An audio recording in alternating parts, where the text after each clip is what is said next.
मैं कई बार ये गल सिर्फ पंजाब के संदर्भ दे विच नहीं, मैं कई बार ये गल पहले भी कह चुके हैं कि कांग्रेस को सिर्फ कांग्रेस हराउंदी है, कांग्रेस को कोई होर नहीं हराउंदा हैगा। जिथे तक सरदार सुखजिंदर सिंह रंधावा साहब का तलक है, वो कैबिनेट के वजीर हैं और मैं भी डॉक्टर मनमोहन सिंह की कैबिनेट का वजीर रहा और मेरा ये मनना है कि जे किसी कोई वजीर की जाती राय होवे तो उन्होंने मुख्यमंत्री नाल गल करनी चाहिए है। अपनी जाती राय नू अगर कोई वजीर पब्लिक करता है तो एक जी कलैक्टिव रिस्पॉन्सिबिलिटी है कैबिनेट की, उस कलैक्टिव रिस्पॉन्सिबिलिटी का उल्लंघन कर आने वाली 2024 की चोणों के विच एनडीए भाजपा के खिलाफ 1-1 फाइट हो, ये साडी कोशिश है। जिन्हों ने अतवाद का संताप भोगया है, पंजाब जम्मू कश्मीर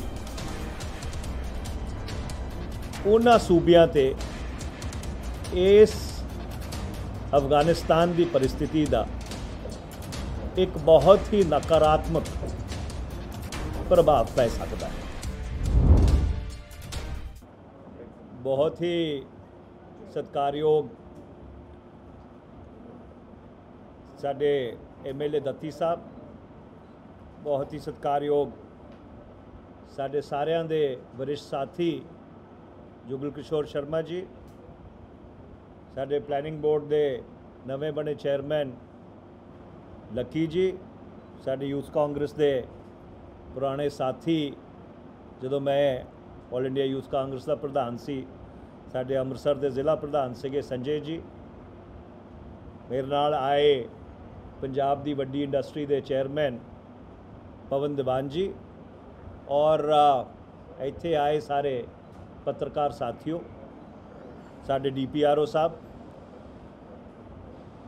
सब तो पहला तो मैं तुहानू बधाई देना चाहुंदा है।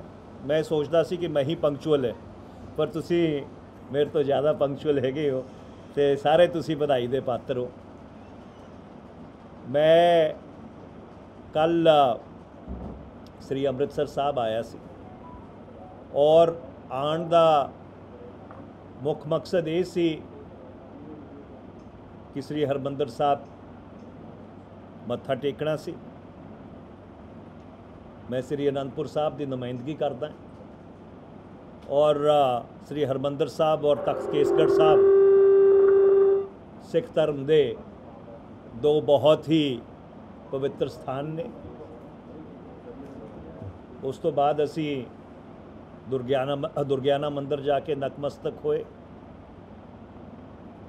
और मैं उचेचा एक घंटा जिहड़ा पार्टीशन म्यूजियम बनाया हैगा, एक घंटा उत्थे सारे साथियों के नाल पार्टीशन म्यूजियम च भी जो उन्होंने 1947 वेले उजाड़ा पिया सीगा और उहदी जिहड़ी वास्तविकता है वो दर्शाई हैगी है, वो भी एक घंटा असी उत्थे लाया।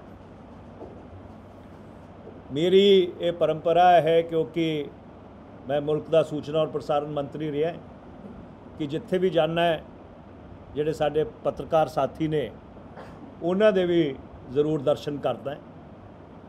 और इसलिए मैं दत्ती जी नूं साडे साथियों नूं DPRO साहब नूं तकलीफ दित्ती सीगी कि तुहाडे रूबरू होके कुछ गल्लां तुहाडे नाल साझियां करा। जिहड़े हालात अफगानिस्तान दे विच बने ने पिछले 1-1.5 हफ्ते तो, ਉਹਦਾ एक बड़ा दूरगामी असर खासकर ਜਿਹੜੇ ਸਾਡੇ सरहद ਦੇ सूबे ने जिन्हां ने अतवाद का संताप भोगया है, पंजाब जम्मू कश्मीर उन्हां सूबियां ते इस अफगानिस्तान की परिस्थिति का एक बहुत ही नकारात्मक प्रभाव पै सकता है। ਤੁਹਾਨੂੰ ਸਾਰਿਆਂ ਨੂੰ पता है, तुसी ਤਾਂ ਅੰਮ੍ਰਿਤਸਰ ਦੇ ਵਸਨੀਕ ਹੋ, कि पाकिस्तान की जिहड़ी ISI है उन्हें 1971 की लड़ाई तो बाद जदों बांग्लादेश की संरचना की गई, हिंदुस्तान की अमन और शांति को भंग करने की पूरी कोशिश की। पहले पंजाब दे विच, फिर जम्मू कश्मीर दे विच, और फिर मुल्क के वख-वख स्थानों दे विच। और ये जिहड़ा घटनाक्रम अफगानिस्तान च होया, जिस तरह उत्थे तालिबान की हुकूमत बन जा रही है, एक वड्डा हुंगारा जिहड़ी पाकिस्तान दे विच नकारात्मक शक्तियां ने, स्टेट स्पॉन्सर्ड टेरर ग्रुप्स ने, उन्होंने उस तो हौसला मिलिया है। मैं गल इसलिए थोड़े नाल साझी कर रहा क्योंकि तुहानू पता है कि पिछले 1-1.5 साल तो पंजाब दे विच रोज़ पाकिस्तान तो ड्रोन दे मार्फत हथियार ड्रॉप किए जा रहे हैं। शायद ही कोई यहो जिहा दिन लगता हैगा जदों एक ना एक ड्रोन नहीं फड़ी जाती। और चिंता इस गल की नहीं है कि जिहड़ी ड्रोन फड़ी जाती है, चिंता इस गल की है कि जिहड़ियां ड्रोन्स नहीं फड़ियां जाती। और इसलिए मैं हिंदुस्तान के गृह मंत्री नूं, कांग्रेस पार्टी का सीनियर नैशनल स्पोक्सपर्सन होने के नाते, पंजाब तो सांसद होने के नाते मैं चिट्ठी लिखी कि खासकर जिहड़ा पंजाब का बॉर्डर है, इत्थे जिहड़ा पाकिस्तान नाल लगदा पंजाब का बॉर्डर है, इत्थे एंटी ड्रोन टैक्नोलॉजी नू डिप्लॉय करन दी सख्त जरूरत है। जे मेरी सूचना सही है तो भारत सरकार ने ये एंटी ड्रोन टैक्नोलॉजी 15 अगस्त के उपर जिहड़ा इंडिपेंडेंस डे का फंक्शन होया सी दिल्ली च, उत्थे इस्तेमाल की सी। और इसलिए क्योंकि आने वाले दिनों पंजाब सियासी माहौल भखूगा, होर 4 महीनों नूं पंजाब च विधान सभा दीयां चोणां होणीआं ने, और इन्हां सारियां चीज़ां नूं मुख रखते हुए पंजाब की अमन और शांति नूं, पंजाब की सुरक्षा नूं मुख रखदिआं होइआं केंद्र सरकार नूं, NDA भाजपा सरकार नूं जिहड़ी साडी सरहद है उत्थे ये एंटी ड्रोन टैक्नोलॉजी और एंटी ड्रोन मेजर्स डिप्लॉय करने चाहिए। दूसरा साडा ये मनना है कि पिछले 9 महीनों तो साडे जिहड़े किसान वीर ने,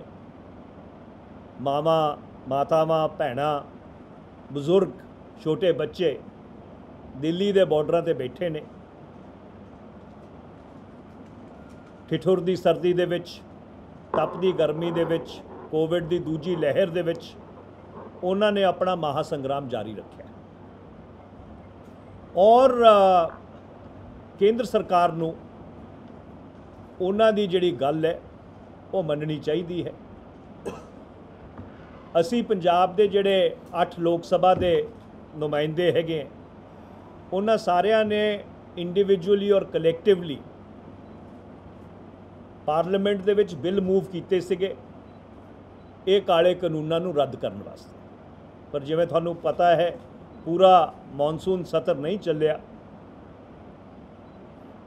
ना लोक सभा च कोई कार्रवाई हुई, ना राज्य सभा च कोई कार्रवाई हुई, तो असी मानयोग स्पीकर साहब नूं भी ये बेनती की है कि जिहड़े साडे बिल ने उन्हां दे उपर विचार करन वास्ते एक स्पैशल सैशन पार्लीमेंट का बुलाया जाए, जिहदे नाल ये जिहड़ा सारा किसान अंदोलन है, जिहदे पंजाब, हरियाणा, पश्चिमी उत्तर प्रदेश, मुल्क के सारे किसान शामिल ने, उस दे उपर एक दोबारा तो चर्चा करा के जिहड़े बिल ने उन्हां ते वोट करवाई जाए।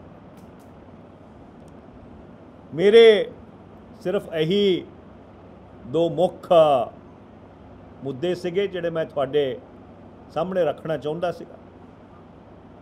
बाकी जिहड़े साडे सवाल होणगे वो मैं सारे सवाल लैण नूं तैयार है। एक गल मैं ज़रूर तुहाडे नाल सांझी करना चाहुंदा कि पिछले 4.5 साल तो सूबे दे विच कांग्रेस की सरकार है और जिस तरह की चुनौती रही है, चाहे वो पाकिस्तान वालों चुनौती होवे, चाहे केंद्र सरकार का मतरई माँ का सलूक होवे, पंजाब का RDF रोकिया उन्होंने, GST कॉम्पनसेशन नहीं दिती, और चाहे ये कोविड की महामारी हो। पंजाब के सत्कारयोग मुख्यमंत्री कैप्टन अमरिंदर सिंह जी ने बहुत ही एक संजीदा तरीके नाल, बहुत ही सूझबूझ नाल, क्योंकि लंबा तजर्बा उन्हां दा 50 साल का सियासत दे विच, पंजाब नूं इन्हां सारियां औखियां घड़ियां दे विचों सांभ के कढ़िया। और क्योंकि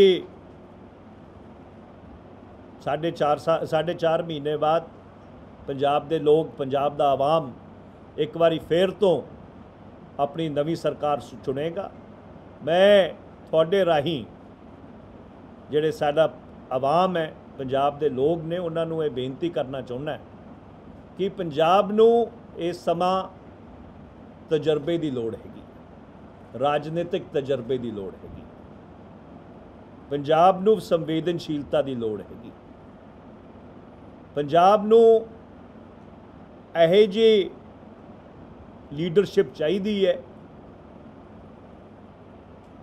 जिहड़ी पंजाब, पंजाबी और पंजाबीयत नूं बहुत ही बरीकी नाल समझदी है, और पंजाब दे जिथे मुद्दे आउंदे ने, पंजाब दे जिथे इंटरेस्ट आउंदे ने, उत्थे अपनी जाती सियासत नूं भी दाव ते लगाउण वास्ते जिहड़ी लीडरशिप पिछे नहीं हटदी। और साडे सत्कारयोग जिहड़े मुख्यमंत्री ने कैप्टन अमरिंदर सिंह जी, उन्हां च वो सारिया खूबियां ने, और पिछले 4.5 साल जिवें मैं कहा बड़े ही एक औखे समय जो पंजाब निकलिया हैगा, और उन्होंने पंजाब नूं बहुत ही एक सूझबूझ नाल, बहुत ही समझ नाल चलाया है। तो मैं थोड़े राही पंजाब दे आवाम नूं अपील करना चाहुंदा कि जदों वो फैसला करन अगली जनवरी फरवरी जदों भी चोण होगी, इन्हां सारियां गल्लां नूं मुख रख। मेरे सिर्फ मैं इन्ना ही कहना सीगा, जिहड़े थोड़े सवाल जवाब होणगे मैं लैण नूं तैयार है। मेरी सिर्फ एक बेनती हैगी है कि जिहड़ा भी सवाल पूछे वो ये अगर अपने आप नूं आइडेंटिफाई कर दे और नाल किहड़ी ऑर्गेनाइजेशन तो आउंदा हैगा, तो अगली बारी जदों मैं आऊँगा तो रूबरू होण और एक दूजे नाल राबता कायम करन दे विच आसानी होगी। Thank you very much. मैं राजीव शर्मा न्यूज़ 18 ਤੁਸੀਂ ਕਿਸਾਨਾਂ ਦਾ ਜ਼ਿਕਰ ਕੀਤਾ, ਦੂਸਰੇ ਪਾਸੇ ਕੱਲ ਤੋਂ ਕਿਸਾਨ ਫਗਵਾੜਾ ਦੇ ਵਿੱਚ ਰੇਲ ਟਰੈਕ ਤੇ ਬੈਠੇ ਹੋਏ ਨੇ, ਗੰਨਾ ਕਿਸਾਨ, ਉਹਨਾਂ ਬਾਰੇ ਤੁਹਾਡਾ ਕੀ ਪੱਖ ਹੈ, ਕਿ ਉਹਨਾਂ ਬਾਰੇ ਤੁਹਾਡੀ ਕੀ ਰਾਏ ਹੈ? देखो इदा है कि ਜਿਹੜੇ गन्ना किसानों की समस्या है वो सिर्फ पंजाब च नहीं है, वो हिंदुस्तान के ਵੱਖ-ਵੱਖ सूबियां ਦੇ ਵਿੱਚ ਵੱਖ-ਵੱਖ समय ਤੇ ਉੱਠਦੀ ਰਹੀ। ਮੈਨੂੰ याद है मैं बहुत साल पहला एक भारत सरकार की शुगर मिल हुंदी सी, कानपुर शुगर वर्क्स, ਉਹਦੇ बोर्ड के उपर डायरैक्टर ਸੀਗਾ। 1992 92-93 ਦੀ ਗੱਲ ਕਰਦਾ ਜਦੋਂ ਕਾਂਗਰਸ ਦੀ ਸਰਕਾਰ ਸੀ। ਔਰ ਇਹ ਗੰਨਾ ਕਿਸਾਨਾਂ ਦੀ ਸਮੱਸਿਆ ਇਸ ਲਈ ਉੱਠਦੀ ਹੈਗੀ ਹੈ ਕਿਉਂਕਿ ਗੰਨੇ ਦੇ ਉੱਪਰ MSP ਨਹੀਂ, ਕਿਉਂਕਿ ਗੰਨੇ ਦੇ ਉੱਪਰ ਜਿਹੜੀ ਸਟੇਟ ਐਡਮਿਨਿਸਟਰਡ ਪ੍ਰਾਈਸ ਹੈ ਉਹ ਸਟੇਟ ਐਡਮਿਨਿਸਟਰਡ ਪ੍ਰਾਈਸ ਅਲੱਗ-ਅਲੱਗ ਰਾਜ ਸਰਕਾਰਾਂ ਘੋਸ਼ਿਤ ਕਰਦੀਆਂ ਨੇ, ਔਰ ਉਹ ਵੀ ਜਿਹੜੀ ਪ੍ਰਾਈਸ ਹੁੰਦੀ ਹੈ ਉਹ ਐਡਵਾਈਜ਼ਰੀ ਹੁੰਦੀ ਹੈ। ਰਾਜ ਸਰਕਾਰਾਂ ਜ਼ਰੂਰ ਕੋਸ਼ਿਸ਼ ਕਰਦੀਆਂ ਨੇ ਕਿ ਜਿਹੜੇ ਗੰਨੇ ਦੀਆਂ ਮਿਲਸ ਨੇ, ਚਾਹੇ ਉਹ ਸਰਕਾਰੀ ਖੇਤਰ 'ਚ ਹੋਣ, ਚਾਹੇ ਕੋਆਪਰੇਟਿਵ ਖੇਤਰ 'ਚ ਹੋਣ, ਚਾਹੇ ਨਿੱਜੀ ਖੇਤਰ 'ਚ ਹੋਣ, ਉਸ ਸਟੇਟ ਐਡਵਾਈਜ਼ਡ ਪ੍ਰਾਈਸ ਨੂੰ ਉਹ ਐਕਸੈਪਟ ਕਰਨ। ਪਰ ਕਦੇ-ਕਦੇ ਜਿਹੜੀਆਂ ਮਿੱਲਾਂ ਨੇ ਉਸ ਨੂੰ ਐਕਸੈਪਟ ਨਹੀਂ ਕਰਦੀਆਂ। ਇਹਦੇ ਕਈ ਵਾਰੀ ਸੁਪਰੀਮ ਕੋਰਟ ਤੱਕ ਗੰਨਾ ਕਿਸਾਨ ਇਹਦੀ ਲੜਾਈ ਲੜਦੇ ਰਹੇ। ਤੋ ਇਹਦਾ ਜਿਹੜਾ ਇੱਕ ਲੌਂਗ ਟਰਮ ਸੋਲੂਸ਼ਨ ਹੈ, ਔਰ ਤੁਸੀਂ ਬਹੁਤ ਅੱਛਾ ਸਵਾਲ ਪੁੱਛਿਆ ਹੈ, ਮੈਂ ਕੇਂਦਰ ਸਰਕਾਰ ਨੂੰ ਇਹ ਅਪੀਲ ਕਰਨਾ ਚਾਹੁੰਦਾ ਕਿ ਜਿਵੇਂ 22 ਫਸਲਾਂ ਦੇ ਉੱਪਰ ਕੇਂਦਰ ਸਰਕਾਰ MSP ਘੋਸ਼ਿਤ ਕਰਦੀ ਹੈ, ਮਿਨੀਮਮ ਸਪੋਰਟ ਪ੍ਰਾਈਸ, ਗੰਨੇ ਦੇ ਉੱਪਰ ਵੀ ਜਿਹੜੀ ਮਿਨੀਮਮ ਸਪੋਰਟ ਪ੍ਰਾਈਸ ਹੈਗੀ ਹੈ ਉਹ ਕੇਂਦਰ ਸਰਕਾਰ ਵੱਲੋਂ ਘੋਸ਼ਿਤ ਕੀਤੀ ਜਾਣੀ ਚਾਹੀਦੀ ਹੈ। ਸਰ ਮੈਂ Sukhchain daily post Punjabi. Sir ਤੁਸੀਂ ਜਿਸ ਤਰ੍ਹਾਂ ਕਹਿ ਰਹੇ ਕਿ ਅਪੀਲ ਕਰਦੇ ਹਾਂ, ਅਸੀਂ ਕੇਂਦਰ ਨੂੰ ਅਪੀਲ ਕਰਦੇ, ਪਰ ਕੱਲੀ ਅਪੀਲ ਕਰਨਾ ਗੱਲ ਨਹੀਂ ਬਣਨੀ। ਕਿੰਨੀ ਦੇਰ ਹੋ ਚੁੱਕੀ ਹੈ, ਕਿਸਾਨ ਉੱਥੇ ਬੈਠੇ ਆ, ਜੇ ਅਸੀਂ ਕਿਸਾਨਾਂ ਦੀ ਗੱਲ ਕਰੀਏ ਤਾਂ ਉਹਨਾਂ ਦਾ ਹੱਲ ਨਹੀਂ ਹੋਇਆ। ਵੈਕਸੀਨ ਦੇ ਨਾਲ ਲੋਕਾਂ ਨੂੰ ਲੈਣਾ 'ਚ ਲੱਗਣਾ ਪੈ ਰਿਹਾ, ਵੈਕਸੀਨ ਪੂਰੀ ਨਹੀਂ ਹੋ ਰਹੀ, ਤਾਂ ਪੰਜਾਬ ਨੂੰ ਅਸੀਂ ਕਿੱਥੇ ਦੇਖਦੇ ਹਾਂ 2022 ਦੇ ਵਿੱਚ? ਦੇਖੋ ਇੱਦਾਂ ਹੈ ਕਿ ਜਿਸ ਤਰ੍ਹਾਂ ਨਾਲ ਕੈਪਟਨ ਅਮਰਿੰਦਰ ਸਿੰਘ ਜੀ ਦੀ ਸਰਕਾਰ ਨੇ ਕੋਵਿਡ ਦੀ ਦੂਜੀ ਲਹਿਰ ਨੂੰ ਸਾਂਭਿਆ, ਸ਼ਾਇਦ ਹਿੰਦੁਸਤਾਨ ਦੇ ਵਿੱਚ 2 ਜਾਂ 3 ਸੂਬੇ ਇਹੋ ਜਿਹੇ ਹੋਣਗੇ ਜਿਨੇ ਇੰਨੀ ਸੰਵੇਦਨਸ਼ੀਲਤਾ ਨਾਲ ਔਰ ਇੰਨੀ ਜ਼ਿੰਮੇਵਾਰੀ ਨਾਲ ਇੱਕ ਔਖੀ ਸਿਚੁਏਸ਼ਨ ਨੂੰ ਸਾਂਭਿਆ ਹੈਗਾ। ਅੰਮ੍ਰਿਤਸਰ ਦੇ ਵਿੱਚ ਜ਼ਰੂਰ ਉਹ ਬਹੁਤ ਹੀ ਮੰਦਭਾਗੀ ਘਟਨਾ ਹੋਈ ਸੀਗੀ ਹਸਪਤਾਲ ਵਾਲੀ, ਪਰ ਜਿਵੇਂ ਦਿੱਲੀ 'ਚ ਹਾਲ ਹੋਇਆ ਕਿ ਲੋਕੀ ਵੱਡੇ ਵੱਡੇ ਹਸਪਤਾਲ ਜਿੱਥੇ ਲੋਕੀ ਪੂਰੇ ਹਿੰਦੁਸਤਾਨ ਤੋਂ ਇਲਾਜ ਕਰਾਉਣ ਜਾਂਦੇ ਨੇ, ਉੱਥੇ ਬਗੈਰ ਆਕਸੀਜਨ ਦੇ, ਔਰ ਇੱਕ ਹਸਪਤਾਲ 'ਚ ਨਹੀਂ 4-5 ਹਸਪਤਾਲਾਂ ਦੇ ਵਿੱਚ ਲੋਕੀ ਬਗੈਰ ਆਕਸੀਜਨ ਦੇ ਮਰ ਗਏ। ਜਿਹੜੇ ਲੋਕ ਹਿੰਦੁਸਤਾਨ ਦੇ ਅੰਬੈਸਡਰ ਰਹੇ ਨੇ ਬਾਹਰ ਦੇ ਮੁਲਕਾਂ ਦੇ ਵਿੱਚ, ਸੈਕਟਰੀ ਭਾਰਤ ਸਰਕਾਰ ਰਿਟਾਇਰ ਹੋਏ ਨੇ, ਉਹ ਹਸਪਤਾਲਾਂ ਦੇ ਪਾਰਕਿੰਗ ਲੋਟ ਦੇ ਵਿੱਚ ਬਗੈਰ ਆਕਸੀਜਨ ਦੇ ਮਰ ਗਏ। ਪੰਜਾਬ ਦੇ ਵਿੱਚ ਇਹ ਰੱਬ ਦਾ ਸ਼ੁਕਰ ਹੈ ਕੋਈ ਇਹੋ ਜਿਹੀ ਕੋਈ ਘਟਨਾ ਨਹੀਂ ਹੋਈ। ਔਰ ਉਹ ਸਮਾਂ ਜਦੋਂ ਦਿੱਲੀ 'ਚ ਬਿਲਕੁਲ ਕਹਿਰ ਮਚੀ ਹੋਈ ਸੀ, ਪੰਜਾਬੀਆਂ ਨੇ ਫਿਰ ਦੁਬਾਰਾ ਆਪਣਾ ਦਿਲ ਖੋਲ੍ਹਿਆ, ਔਰ ਜਿਹੜਾ ਦਿੱਲੀ ਤੋਂ ਆਇਆ, ਜਿਹੜਾ ਬਾਹਰੋਂ ਆਇਆ, ਉਹਦਾ ਪੰਜਾਬ ਦੇ ਹਸਪਤਾਲਾਂ 'ਚ ਪੰਜਾਬ ਦੇ ਡਾਕਟਰਾਂ ਨੇ ਇਲਾਜ ਕੀਤਾ। ਜਿੱਥੇ ਤੱਕ ਰਹੀ ਵੈਕਸੀਨ ਦੀ ਗੱਲ, ਦੇਖੋ ਵੈਕਸੀਨ ਦੀ ਪਲੈਨਿੰਗ ਸੈਂਟਰਲ ਗਵਰਨਮੈਂਟ ਨੇ, ਕੇਂਦਰ ਸਰਕਾਰ ਨੇ ਬਿਲਕੁਲ ਠੀਕ ਨਹੀਂ ਕੀਤੀ। ਜਦੋਂ ਤੁਸੀਂ 132 ਕਰੋੜ ਲੋਕਾਂ ਨੂੰ ਟੀਕਾ ਲਾਉਣਾ ਹੈਗਾ, ਉਸ ਚੀਜ਼ ਦੀ ਪਲੈਨਿੰਗ ਕਰਨ ਦੀ ਲੋੜ ਸੀਗੀ ਕਿ ਬਈ ਤੁਸੀਂ ਕਿਸ ਤਰ੍ਹਾਂ ਨਾਲ ਇੱਕ ਬਹੁਤ ਹੀ ਸਿਸਟਮੈਟਿਕ ਤਰੀਕੇ ਨਾਲ ਵੈਕਸੀਨੇਸ਼ਨ ਪੂਰੇ ਮੁਲਕ 'ਚ ਕਰ ਦਿਓ। ਹੁਣ ਕਈ ਸੂਬੇ ਤਾਂ ਇਹੋ ਜਿਹੇ ਨੇ ਜਿੱਥੇ ਭਾਜਪਾ ਦੀ ਸਰਕਾਰਾਂ ਨੇ, ਉੱਥੇ ਵੈਕਸੀਨ ਰੋਜ਼ ਪਹੁੰਚ ਜਾਂਦੀ ਹੈਗੀ ਹੈ, ਉੱਥੇ ਵੈਕਸੀਨ ਦੀ ਘਾਟ ਨਹੀਂ ਹੁੰਦੀ। ਔਰ ਕਈ ਸੂਬੇ ਇਹੋ ਜਿਹੇ ਨੇ ਜਿੱਥੇ ਵਿਰੋਧੀ ਧੜੇ ਦੀ ਸਰਕਾਰਾਂ ਨੇ, ਜਿਵੇਂ ਪੰਜਾਬ ਹੈ, ਰੋਜ਼ ਸਾਡੇ ਮੁੱਖ ਮੰਤਰੀ ਨੂੰ, MPs ਨੂੰ ਰੋਜ਼ ਅਸੀਂ ਗੁਹਾਰ ਲਵਾਉਂਦੇ ਹੈਗੇ ਹਾਂ ਕਿ ਜੀ ਸਾਡੇ ਵੈਕਸੀਨ ਦੀ ਘਾਟ ਹੋ ਗਈ ਹੈ, ਤੁਸੀਂ ਵੈਕਸੀਨ ਭੇਜੋ। ਤਾਂ ਇਸ ਲਈ ਵੈਕਸੀਨ ਦਾ ਜਿਹੜਾ ਨਿਰਮਾਣ ਹੈ ਕੋਈ ਪੰਜਾਬ ਸਰਕਾਰ ਨਹੀਂ ਕਰ ਰਹੀ। ਅੱਛਾ, ਕੋਈ ਪ੍ਰਾਈਵੇਟ ਪ੍ਰੋਕਿਉਰਮੈਂਟ ਦੀ ਇਜਾਜ਼ਤ ਨਹੀਂ ਹੈਗੀ ਹੈ, ਔਰ ਜੇ ਪ੍ਰਾਈਵੇਟ ਪ੍ਰੋਕਿਉਰਮੈਂਟ ਕਰਨੀ ਵੀ ਸੀਗੀ ਉਹਦਾ ਵੀ ਇੱਕ ਤਰੀਕਾ ਸੀਗਾ। ਸੋ ਇਸ ਲਈ ਕੇਂਦਰ ਸਰਕਾਰ ਦੀ ਜਿਹੜੀ ਵੈਕਸੀਨੇਸ਼ਨ ਸਟ੍ਰੈਟਜੀ ਹੈ ਉਹ ਪੂਰੀ ਤਰ੍ਹਾਂ ਨਾਲ ਫੇਲ ਰਹੀ ਹੈ, ਔਰ ਉਹਦਾ ਜ਼ਿਆਦਾ ਪ੍ਰਭਾਵ ਉਸ ਫੇਲੀਅਰ ਦਾ ਜਿਹੜੀਆਂ ਆਪੋਜੀਸ਼ਨ ਰੂਲ ਸਟੇਟਸ ਨੇ ਉਹਨਾਂ ਜ਼ਿਆਦਾ ਦੇਖਣ ਨੂੰ ਮਿਲ ਰਿਹਾ। ਤਿਵਾੜੀ ਸਾਹਿਬ, ਦਿੱਲੀ ਸਵੇਰਾ ਤੋਂ ਪੰਜਾਬ ਦੇ ਵਿੱਚ ਹਾਲਾਤ ਇਹੋ ਜਿਹੇ ਨੇ, ਜੋ ਲੋਕ ਚਾਹੁੰਦੇ ਨੇ ਉਹਨਾਂ ਨੂੰ ਉਹ ਮਿਲ ਨਹੀਂ ਪਾ ਰਿਹਾ, ਕਿਉਂਕਿ ਆਪਸੀ ਲੜਾਈ ਵਿੱਚ ਚੱਲਦੀ ਹੈ।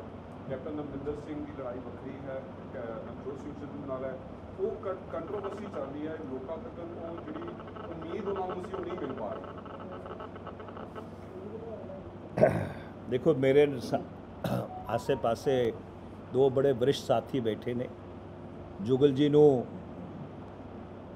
ਤਾਂ शायद मेरे तो भी ज़्यादा लंबा समा कांग्रेस पार्टी 'ਚ हो गया है। मैं दत्ती जी ਨੂੰ ਪੁੱਛ ਰਿਹਾ ਸੀਗਾ ਜਦੋਂ ਅਸੀਂ ਸ੍ਰੀ ਹਰਿਮੰਦਰ ਸਾਹਿਬ ਜਾ ਰਹੇ ਸੀ ਕਿ ਤੁਹਾਨੂੰ ਕਿੰਨੇ ਸਾਲ ਹੋ ਗਏ ਕਾਂਗਰਸ ਪਾਰਟੀ ਦੇ ਵਿੱਚ, ਔਰ ਮੈਨੂੰ ਹੀ 40 ਸਾਲ ਹੋ ਗਏ ਕਾਂਗਰਸ ਪਾਰਟੀ ਦੀ ਸੇਵਾ ਕਰਦੇ ਨੂੰ। ਮੈਂ 1981 'ਚ NSUI ਜਿਹੜਾ ਕਾਂਗਰਸ ਦੀ ਸਟੂਡੈਂਟ ਆਰਗੇਨਾਈਜੇਸ਼ਨ ਹੈ ਉਹਦਾ DAV ਕਾਲਜ ਚੰਡੀਗੜ੍ਹ 'ਚ ਪ੍ਰਧਾਨ ਬਣਿਆ ਸੀਗਾ।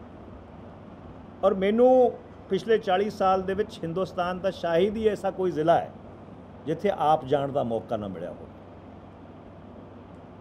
ਇੱਕ ਵਾਰੀ ਮੈਂ ਕੁੱਲ ਹਿੰਦ NSUI ਦਾ ਪ੍ਰਧਾਨ ਰਿਹਾ, ਕੁੱਲ ਹਿੰਦ ਯੂਥ ਕਾਂਗਰਸ ਦਾ ਪ੍ਰਧਾਨ ਰਿਹਾ, ਔਰ ਮੈਂ ਆਪਣੇ ਤਜਰਬੇ ਨਾਲ ਇਹ ਕਹਿ ਸਕਦਾ ਕਿ ਜਿੱਥੇ PCC ਪ੍ਰੈਜ਼ੀਡੈਂਟ ਔਰ ਚੀਫ ਮਿਨਿਸਟਰ ਸਮਨਵय ਬਣਾ ਕੇ ਆਪਣਾ ਇੱਕ ਸੰਤੁਲਨ ਬਣਾ ਕੇ ਬੈਲੈਂਸ ਬਣਾ ਕੇ ਕੰਮ ਕਰਦੇ ਨੇ, ਉੱਥੇ ਕਾਂਗਰਸ ਦੀ ਸਰਕਾਰ ਵਾਪਸ ਆ ਗਈ। ਮੈਂ ਕਈ ਵਾਰ ਇਹ ਗੱਲ ਸਿਰਫ ਪੰਜਾਬ ਦੇ ਸੰਦਰਭ ਦੇ ਵਿੱਚ ਨਹੀਂ, ਮੈਂ ਕਈ ਵਾਰ ਇਹ ਗੱਲ ਪਹਿਲੇ ਵੀ ਕਹਿ ਚੁੱਕਿਆ ਹਾਂ ਕਿ ਕਾਂਗਰਸ ਨੂੰ ਸਿਰਫ ਕਾਂਗਰਸ ਹਰਾਉਂਦੀ ਹੈ, ਕਾਂਗਰਸ ਨੂੰ ਕੋਈ ਹੋਰ ਨਹੀਂ ਹਰਾਉਂਦਾ ਹੈਗਾ। ਤੇ ਇਸ ਲਈ ਪਰ ਜਿੱਦਾਂ ਕੱਲ ਪਾਰਲੀਮੈਂਟ ਆਪਣਾ ਸਟ੍ਰੈਟਜੀ ਗਰੁੱਪ ਬਣਿਆ ਪਾਰਟੀ ਔਰ ਗਵਰਨਮੈਂਟ ਦੇ ਵਿੱਚ, ਇਹ ਇੱਕ ਬਹੁਤ ਹੀ ਸ਼ਲਾਘਾਯੋਗ ਕਦਮ ਹੈ ਔਰ ਇਹ ਇਸ ਚੀਜ਼ ਨੂੰ ਦਰਸਾਉਂਦਾ ਹੈਗਾ ਕਿ ਪਾਰਟੀ ਔਰ ਗਵਰਨਮੈਂਟ ਦੇ ਵਿੱਚ ਜੇ ਕੋਈ ਗੈਪ ਸੀ ਤਾਂ ਉਸ ਗੈਪ ਨੂੰ ਪੂਰਾ ਕਰਨ ਵਾਸਤੇ ਇੱਕ ਇਹੋ ਜਿਹਾ ਸਟਰਕਚਰ ਬਣਾਇਆ ਗਿਆ ਹੈ ਜਿਹਦੇ ਨਾਲ ਪਾਰਟੀ ਔਰ ਗਵਰਨਮੈਂਟ ਪੰਜਾਬ ਦੇ ਵਿੱਚ ਦੋਨੋਂ ਇਕੱਠੇ ਮਿਲ ਕੇ ਜਿਵੇਂ ਗੱਡੀ ਦੇ 4 ਪਹੀਏ ਹੁੰਦੇ ਨੇ ਉੱਦਾਂ ਇਕੱਠੇ ਮਿਲ ਕੇ ਆਉਣ ਵਾਲੇ ਟਾਈਮ ਦੇ ਵਿੱਚ ਕੰਮ ਕਰਨਾ। ਬਿਜਲੀ ਦਾ ਮੁੱਦਾ ਸਰ, ਬਿਜਲੀ ਦਾ ਮੁੱਦਾ ਬਹੁਤ ਵੱਡਾ ਮੁੱਦਾ ਵਾ। ਆਮ ਆਦਮੀ ਪਾਰਟੀ ਕਹਿੰਦੀ ਹੈ ਕਿ ਜਿੱਤਣ ਤੋਂ ਬਾਅਦ 300 ਯੂਨਿਟ ਦੇਵਾਂਗੇ, ਅਕਾਲੀ ਦਲ ਕਹਿੰਦੇ 400 ਯੂਨਿਟ ਦੇਵਾਂਗੇ, ਤੁਸੀਂ ਕਹਿ ਰਹੇ 3 ਰੁਪਏ ਯੂਨਿਟ ਅਸੀਂ ਜਿਹੜਾ ਵਾ ਕਿ ਕਰ ਦਾਂਗੇ। ਸਰਕਾਰ ਹੁਣ ਵੀ ਤੁਹਾਡੀ ਹੁਣ ਕਿਉਂ ਨਹੀਂ ਕਰਦੇ? ਲੋਕ ਸਵਾਲ ਕਰਦੇ ਨੇ। ਦੇਖੋ ਜਿੱਥੇ ਤੱਕ ਬਿਜਲੀ ਦਾ ਸਵਾਲ ਹੈ, ਮੈਨੂੰ ਤਾਂ ਕਦੇ ਹਾਸਾ ਹੁੰਦਾ ਹੈ ਜਦੋਂ ਆਮ ਆਦਮੀ ਪਾਰਟੀ ਬਿਜਲੀ ਦੀ ਸਬਸਿਡੀ ਦੀ ਗੱਲ ਕਰਦੀ ਹੈ। ਦੇਖੋ ਦਿੱਲੀ 'ਚ ਕੋਈ ਕਿਸਾਨੀ ਨਹੀਂ ਹੈ, ਦਿੱਲੀ 'ਚ ਬਿਲਕੁਲ ਦਿੱਲੀ ਪੂਰੀ ਤਰ੍ਹਾਂ ਅਰਬਨ ਹੈ ਔਰ ਇਸ ਲਈ ਤੁਸੀਂ ਕਹਿ ਕਹਿੰਦੇ ਨੇ 100 ਯੂਨਿਟ ਫ੍ਰੀ ਦਿਓ, 200 ਯੂਨਿਟ ਫ੍ਰੀ ਦਿਓ ਜਾਂ 300 ਯੂਨਿਟ ਫ੍ਰੀ ਦਿਓ, ਉਹਦਾ ਐਡਾ ਵੱਡਾ ਭਾਰ ਸਟੇਟ ਐਕਸਚੇਕਰ ਤੇ ਨਹੀਂ ਪੈਂਦਾ ਹੈ। ਪੰਜਾਬ ਇੱਕ ਕਿਸਾਨੀ ਪ੍ਰਧਾਨ ਸੂਬਾ ਹੈ ਔਰ ਹਰ ਸਰਕਾਰ ਦੀ ਪ੍ਰਾਥਮਿਕਤਾ ਇਹ ਰਹੀ ਹੈ ਕਿ ਜਿਹੜਾ ਸਾਡਾ ਕਿਸਾਨ ਹੈ, ਔਰ ਪੰਜਾਬ 'ਚ 80% ਤੋਂ ਜ਼ਿਆਦਾ ਜਿਹੜਾ ਕਿਸਾਨ 94% ਤੋਂ ਜ਼ਿਆਦਾ ਜਿਹੜਾ ਕਿਸਾਨ ਹੈ ਉਹਦੇ ਕੋਲੇ 2 ਜਾਂ 3 ਏਕੜ ਜ਼ਮੀਨ ਹੈ। ਛੋਟਾ ਕਿਸਾਨ ਜਿਹੜੇ ਸਿੰਘੂ ਬਾਰਡਰ ਤੇ ਬੈਠੇ ਵੀ ਨੇ ਉਹ ਵੀ ਸਾਰੇ ਛੋਟੇ ਕਿਸਾਨ ਨੇ। ਜੋ ਇਸ ਲਈ ਅਸੀਂ ਕਿਸਾਨਾਂ ਦੀ ਬਿਜਲੀ ਮਾफ़ ਕੀਤੀ ਹੋਈ ਹੈ, ਅੱਜ ਤੋਂ ਨਹੀਂ ਬੜੇ ਸਾਲਾਂ ਤੋਂ ਮਾफ़ ਕੀਤੀ ਹੋਈ ਹੈ। ਤੋ ਓਬਵੀਅਸਲੀ ਉਹ ਜਿਹੜੀ ਚੀਜ਼ ਹੈ ਉਹ ਕ੍ਰਾਸ ਸਬਸਿਡਾਈਜ਼ ਤਾਂ ਕਿਤੇ ਹੋਏਗੀ। ਵੀ ਕਿਤੇ ਤੁਸੀਂ ਬਿੱਲ ਵੱਧ ਲਓਗੇ ਤਾਂ ਕਿ ਕਹਿੰਦੇ ਉਸ ਚੀਜ਼ ਨੂੰ ਕ੍ਰਾਸ ਸਬਸਿਡਾਈਜ਼ ਕਰੋਗੇ ਜਾਂ ਸਟੇਟ ਦੇ ਐਕਸਚੇਕਰ 'ਚੋਂ ਪੈਸਾ ਦੇਵੋਗੇ। ਤੇ ਇਸ ਲਈ ਇਹ ਇੱਕ ਹਰ ਸਰਕਾਰ ਵਾਸਤੇ ਬੈਲੈਂਸ ਬਣਾਉਣ ਦੀ ਲੋੜ ਹੈਗੀ ਹੈ ਔਰ ਸਭ ਚੀਜ਼ ਨੂੰ ਮੁੱਖ ਰੱਖਦਿਆਂ ਹੋਇਆ ਬਹੁਤ ਹੀ ਸੋਚ ਸਮਝ ਕੇ ਅਸੀਂ ਇਹ ਫੈਸਲਾ ਕੀਤਾ ਹੈਗਾ ਕਿ ਜਿਹੜੀ ਅਸੀਂ ਬਿਜਲੀ ਫ੍ਰੀ ਆਪਣਾ ਕਿਸਾਨਾਂ ਨੂੰ ਦੇ ਰਹੇ ਹੈਗੇ, ਉਹਦੇ ਇਲਾਵਾ ਜਿਹੜੇ ਸ਼ਹਿਰੀ ਨੇ ਬਾਕੀ ਸਮਾਜ ਦੇ ਵਰਗ ਨੇ ਉਹਨਾਂ ਨੂੰ ਵੀ ਅਸੀਂ ਰਿਲੀਫ ਪਹੁੰਚਾਵਾਂਗੇ। ਜਿਵੇਂ ਕੱਲ੍ਹ ਚੀਫ ਮਿਨਿਸਟਰ ਸਾਹਿਬ ਔਰ ਅਸੀਂ ਸ੍ਰੀ ਅਨੰਦਪੁਰ ਸਾਹਿਬ ਸੀਗੇ, ਜਿਹੜੇ ਬੇਜ਼ਮੀਨੇ ਕਿਸਾਨ ਨੇ ਉਹਨਾਂ ਦੇ ਕਰਜ਼ੇ ਮਾफ़ ਕਰਨ ਵਾਸਤੇ ਸਟੇਟ ਪੱਧਰ ਦਾ ਫੰਕਸ਼ਨ ਸੀਗਾ ਔਰ ਜਦੋਂ ਅਸੀਂ ਉੱਥੇ ਬੈਠੇ ਸੀਗੇ ਸਾਡੇ ਮਾਨਯੋਗ ਸਪੀਕਰ ਰਾਣਾ ਕੰਵਰਪਾਲ ਸਿੰਘ ਜੀ ਨੇ ਗੱਲ ਕਹੀ ਕਿ ਜਿਹੜਾ ਛੋਟਾ ਦੁਕਾਨਦਾਰ ਹੈ, ਜਿਹੜਾ ਪੈਟੀ ਸ਼ਾਪਕੀਪਰ ਹੈ, ਉਹਨੂੰ ਵੀ ਕੋਈ ਰਿਲੀਫ ਦੇਣ ਦੀ ਲੋੜ ਹੈਗੀ ਹੈ। ਔਰ CM ਸਾਹਿਬ ਨੇ ਮੈਨੂੰ ਪੁੱਛਿਆ ਕਿ ਕੀ ਰਿਲੀਫ ਆਪਾਂ ਦੇ ਸਕਦੇ ਹਾਂ ਔਰ ਉਹਨਾਂ ਨੇ ਫਿਰ ਆਪਣੇ ਵੱਲੋਂ ਕਿਹਾ ਕਿ ਕਿਆ ਅਸੀਂ ਉਹਨਾਂ ਨੂੰ 300 ਯੂਨਿਟ ਬਿਜਲੀ ਫ੍ਰੀ ਦੇ ਸਕਦੇ ਹਾਂ। ਸੋ ਇਸ ਲਈ ਇੱਕ ਸੰਵੇਦਨਸ਼ੀਲਤਾ ਹੈ ਇਸ ਸਰਕਾਰ ਦੇ ਵਿੱਚ ਕਿ ਜਿਹੜੇ ਸਾਡੇ ਬਜਟਰੀ ਕੰਸਟ੍ਰੇਂਟਸ ਨੇ ਉਹਨਾਂ ਬਜਟਰੀ ਕੰਸਟ੍ਰੇਂਟਸ ਨੂੰ ਸਾਹਮਣੇ ਰੱਖਦੇ ਹੋਇਆਂ ਜਿੰਨਾ ਜ਼ਿਆਦਾ ਤੋਂ ਜ਼ਿਆਦਾ ਰਿਲੀਫ ਅਸੀਂ ਲੋਕਾਂ ਨੂੰ ਦੇ ਸਕੀਏ ਅਸੀਂ ਦੇਣ ਦੀ ਕੋਸ਼ਿਸ਼ ਕਰਦੇ ਹਾਂ। ਭੰਡਾਰੀ D4 ਯੂਨੀਵਰਸਿਟੀ ਤੋਂ ਨਿਸ਼ੀ ਸੁਖਬੀਰ ਬਾਦਲ ਨੇ 100 ਦਿਨ 100 ਹਲਕਾ ਵਿਧਾਨ ਸਭਾ ਉਹਨਾਂ ਨੇ ਆਪਣੀ ਯਾਤਰਾ ਸ਼ੁਰੂ ਕਰਤੀ। ਇੱਕ ਉਹਨਾਂ ਦੇ ਕੋਲ 127 ਪੇਜਾਂ ਦੀ ਇੱਕ ਡਾਇਰੀ ਹੈ ਜਿਹਦੇ ਵਿੱਚ ਕਹਿੰਦੇ ਵੀ ਸਭ ਦਾ ਕਾਲਾ ਚਿੱਠਾ ਮੈਂ ਇਹਦੇ 'ਚ ਰੱਖਿਆ ਹੈ, ਜਦੋਂ ਸਰਕਾਰ ਆਏਗੀ ਤੇ ਅਸੀਂ ਇੱਕ ਇੱਕ ਨੂੰ ਦੇਖ ਲਾਂਗੇ। ਇਹਦੇ ਨਾਲ ਹੀ ਮੇਰਾ ਦੂਸਰਾ ਸਵਾਲ ਹੈ, ਮਾਫੀਆ ਰਾਜ ਦੀ ਗੱਲ ਹੁੰਦੀ ਪੰਜਾਬ ਦੇ ਵਿੱਚ, ਇਹਦੇ ਲਈ ਕੌਣ ਜ਼ਿੰਮੇਵਾਰ ਹੈ? ਦੇਖੋ ਇੱਦਾਂ ਹੈ, ਪੰਜਾਬ ਨੇ 10 ਸਾਲ ਅਕਾਲੀ ਦਲ ਭਾਜਪਾ ਦੀ ਸਰਕਾਰ ਵੇਖੀ। ਉਹ ਸਰਕਾਰ ਦੇ ਵਿੱਚ ਜਿੰਨਾ ਕੁ ਸ਼ਾਸਨ ਹੋ ਸਕਦਾ ਸੀਗਾ, ਜਿੰਨੀ ਮੈਲ ਐਡਮਿਨਿਸਟ੍ਰੇਸ਼ਨ ਹੋ ਸਕਦੀ ਸੀ ਉਨੀ ਮੈਲ ਐਡਮਿਨਿਸਟ੍ਰੇਸ਼ਨ ਹੋਈ ਔਰ ਤਾਂ ਹੀ ਪੰਜਾਬ ਦੇ ਲੋਕਾਂ ਨੇ ਅਕਾਲੀ ਦਲ ਨੂੰ ਪਛਾੜ ਕੇ ਤੀਜੇ ਨੰਬਰ ਤੇ ਕਰ ਦਿੱਤਾ। ਲੋਕ ਸਭਾ ਦੀਆਂ ਚੋਣਾਂ ਦੇ ਵਿੱਚ ਕਾਂਗਰਸ ਦੀਆਂ 8 ਸੀਟਾਂ ਆਈਆਂ, ਅਕਾਲੀ ਦਲ ਦੀਆਂ 2 ਸੀਟਾਂ ਆਈਆਂ।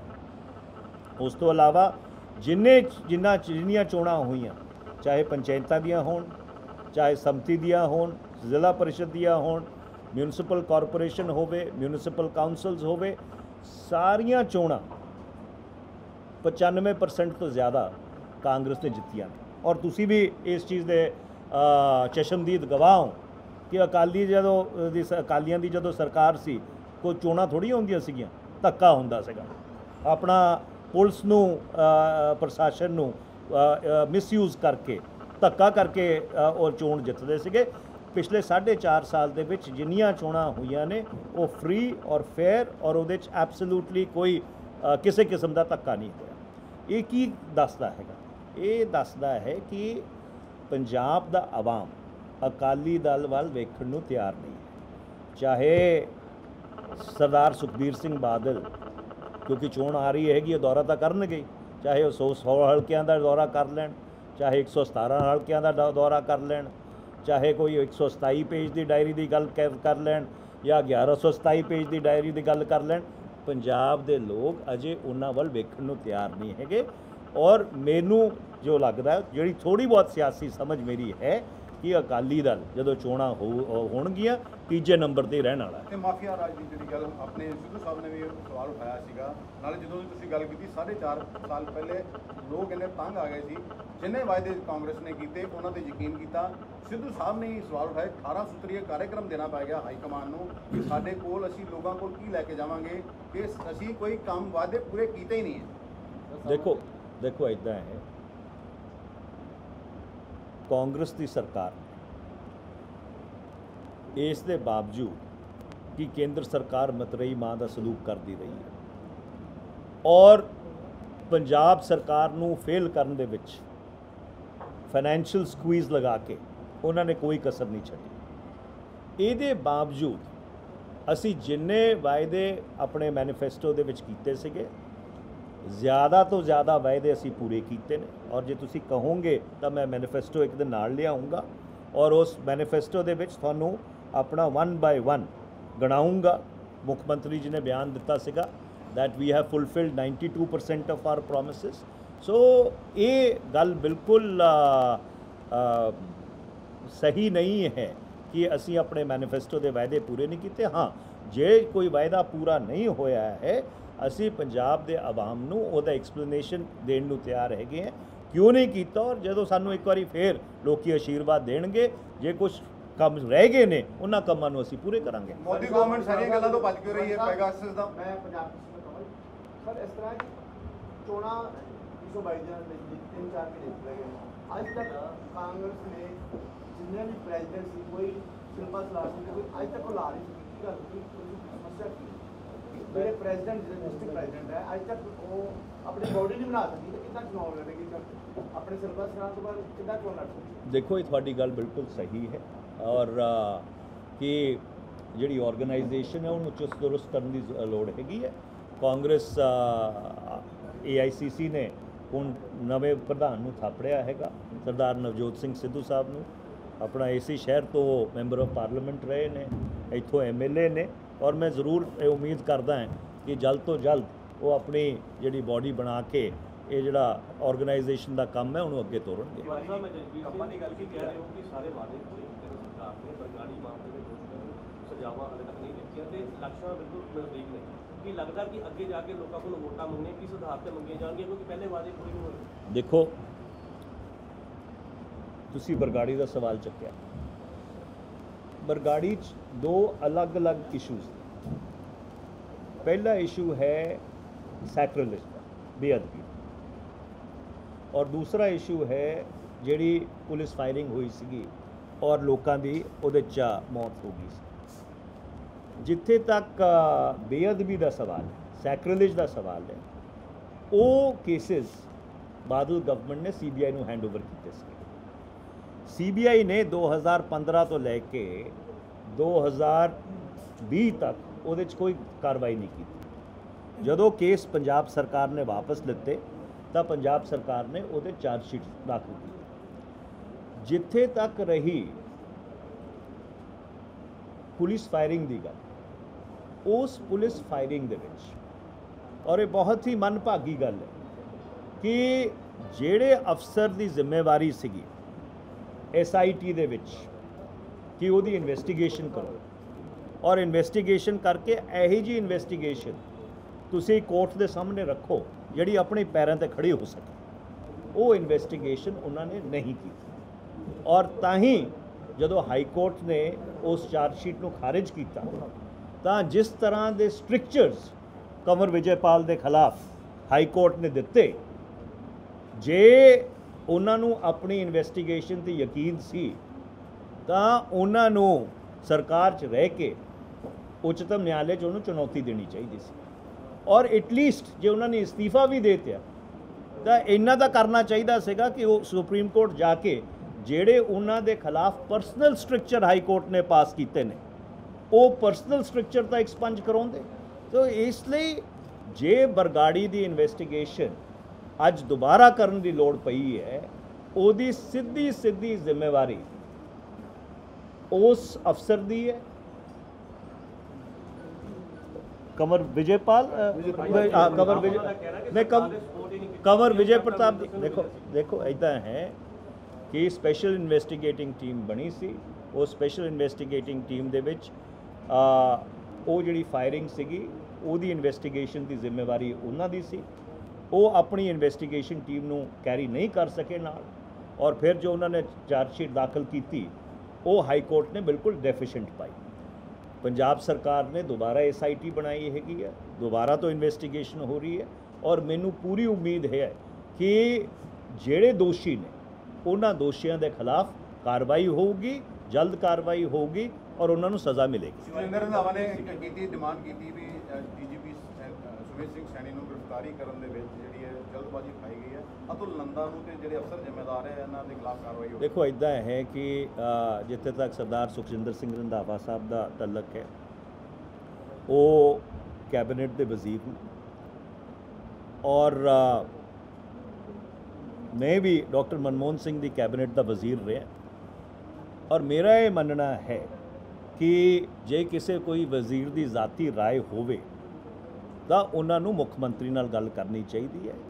अपनी ज़ाती राय नू अगर कोई वजीर पब्लिक करता है तो एक जी कलैक्टिव रिस्पॉन्सिबिलिटी है कैबिनेट की, उस कलैक्टिव रिस्पॉन्सिबिलिटी का उल्लंघन करता है। तिवारी जी, हाँ, एक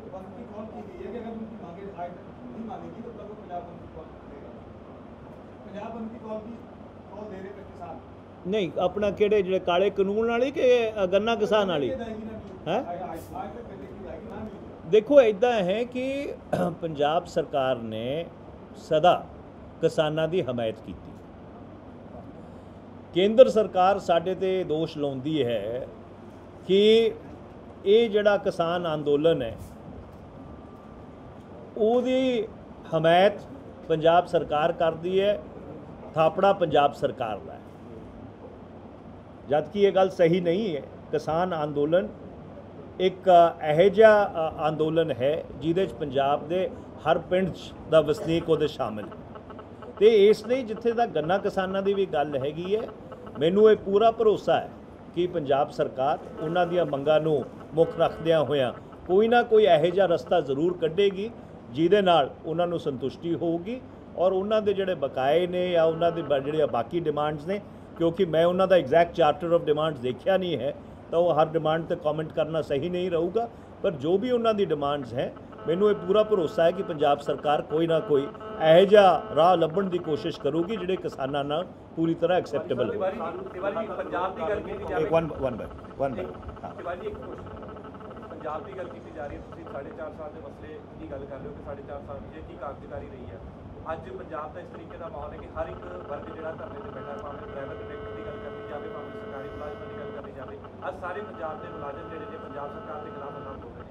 ਕੀ ਲੱਗਦਾ ਹੈ ਕਿ 2022 ਤੇ ਕਿੱਦਾਂ ਚੋਣ ਲੜੇਗੀ ਸਰਕਾਰ ਜੇਕਰ ਇਸ ਤਰੀਕੇ ਦੀ ਸਥਿਤੀ ਹੈ? ਦੇਖੋ ਇੱਦਾਂ ਹੈ ਕਿ ਹਿੰਦੁਸਤਾਨ ਦੇ ਸੰਵਿਧਾਨ ਨੇ, ਔਰ ਇਹ ਸਾਡੇ ਸੰਵਿਧਾਨ ਦੀ ਖੂਬੀ ਹੈ ਕਿ ਅਸੀਂ ਹਰ ਹਿੰਦੁਸਤਾਨ ਦੇ ਨਾਗਰਿਕ ਨੂੰ ਐਸੋਸੀਏਸ਼ਨ ਬਣਾਉਣ ਦਾ ਔਰ ਆਪਣੀ ਗੱਲ ਸਰਕਾਰ ਤੱਕ ਪਹੁੰਚਾਉਣ ਵਾਸਤੇ ਜੇ ਕੋਈ ਸਟ੍ਰਾਈਕ ਕਰਨ ਦੀ ਵੀ ਲੋੜ ਪਵੇ, ਉਹ ਸਟ੍ਰਾਈਕ ਕਰਨ ਦੀ ਇਜਾਜ਼ਤ ਹਿੰਦੁਸਤਾਨ ਦਾ ਸੰਵਿਧਾਨ ਦਿੰਦਾ ਹੈ। ਹੁਣ ਲੋਕਾਂ ਦੀ ਆਪਣੀਆਂ ਆਪਣੀਆਂ ਮੰਗਾਂ ਹੁੰਦੀਆਂ ਨੇ ਔਰ ਹਰ ਬੰਦਾ ਇਹ ਕੋਸ਼ਿਸ਼ ਕਰਦਾ ਹੈਗਾ ਕਿ ਮੇਰੀ ਮੰਗ ਵੱਧ ਤੋਂ ਵੱਧ ਮੰਨੀ ਜਾਵੇ।